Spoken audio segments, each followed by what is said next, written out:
hello everyone आज सकलोके स्वागतम जनाइछु मोर प्रथमটো mini ब्लगলৈ এতিয়া আমি যাবলৈ ওলাইছো অলপ বজাৰ কৰিবলৈ আমাৰ ওচৰতে থকা টাউনখনত আৰু এটোৱে হৈছে মোৰ প্ৰথমটো মিনি ব্লগ কেনেকৈ বনাব পাৰিছো বা কিমানখিনি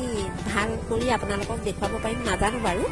আপোনালোকে ভিডিঅটো চাই কমেন্টত জনাবচোন কেনেকুৱা পালে বা মই বনাব পাৰিছো নাই আৰু আপোনালোকৰ পৰা মৰম পালে মই উৎসাহ পাম নতুন নতুন ভিডিঅ' বনাই যাবলৈ এতিয়া আমি লাহে লাহে আহি আছো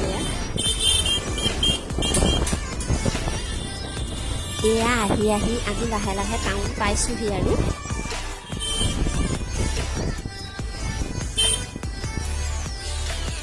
বজাৰ কৰিবলৈ আহিছো বুলি আপোনালোকক কৈছো যে কাপোৰ কানি বজাৰ নহয় আকৌ দেই ঘৰৰ কেইপদমান সামগ্ৰী লবৰ বাবেহে মই আহিছো ঘৰত যেহেতু মানে ঘৰ বনোৱাৰ কাম চলি আছে সেয়েহে প্ৰথমতে এখন হাৰ্ডৱেৰ দোকানত সোমালো ঘৰৰ কামৰ বাবে প্ৰয়োজনীয় কেইপদমান সামগ্ৰী ইয়াতে লৈ ললো এতিয়া আহি আকৌ এয়া টাইলছৰ দোকানত সোমালোহি আমাৰ বাথৰুম আৰু মানে কিচেনত টাইলছ লগোৱাৰ কাম চলি আছে সেয়েহে আহিলো টাইলছ অলপ নিবৰ বাবে এয়া দোকানত সোমাই মই টাইলছ চাই আছো আজি ভিডিঅ'টো চাই আপোনালোকে কেনেকুৱা পালে